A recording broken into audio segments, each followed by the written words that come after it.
Okay guys, so what I wanted to show you guys was how I make some cinnamon toast that is not unhealthy without all the calories.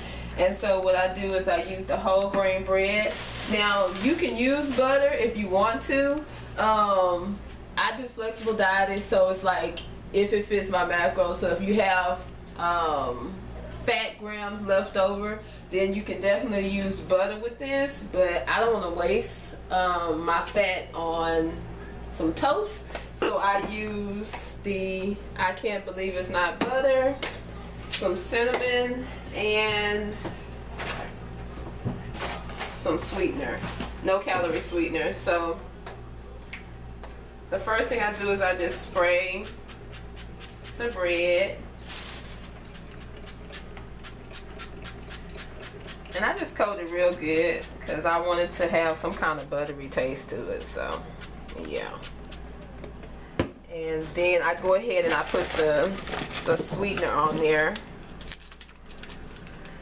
think a pack is good. I like equal. Some people like to use stevia, and all those kind of other ones, but I do like to use equal. So next I want to put on the cinnamon,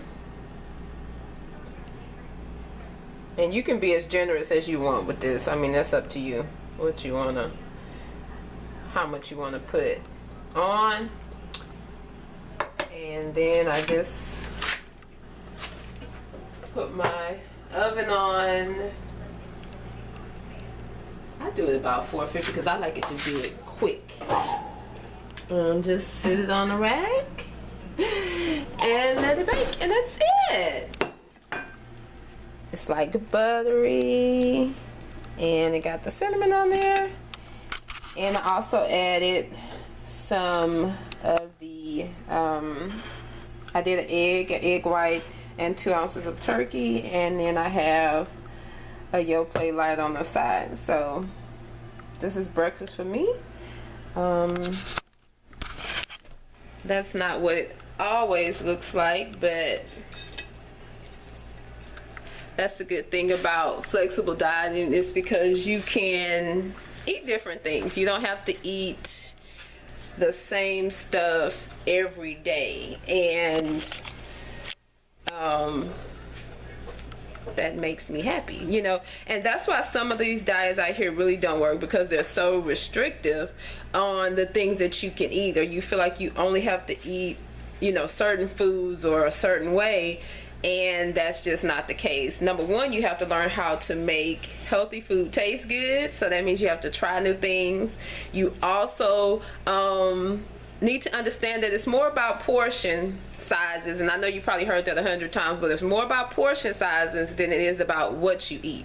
So using trackers like MyFitnessPal to actually calculate your calories, your macronutrients, that will allow you, you would think it would not be as liberating, because you feel like I have to do so much work, I have to track all these calories, but it really frees you up to be able to eat the things that you want and still lose weight if that's your goal, or maintain weight if that's your goal, or put on muscle if that's your goal. Because the problem is, you don't know what you're doing unless you actually have the exact number. So you can say, oh, I didn't eat that much, or I'm eating a lot, when in actuality, if you put it in and you actually track it, a lot of people are not eating enough food. And then you have some people who are just totally overdoing it, who are thinking, just because I'm eating healthy and, you know, I can have as much of this as I want, you can still gain weight, you know, things like that will still happen.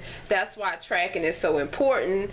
And, you know, you get to eat things that you would think are off limits. So that's my meal. Oh, I also have 4 ounces of watermelon there. So seems like a lot of food, but it all fits my daily macros. It all fits in. Tonight I'm going to have a pasta dish. So everything is, you know, fitting in. So that's the good thing about tracking. So if you're not doing it, you may want to try it if you've tried everything else and it's not working for you.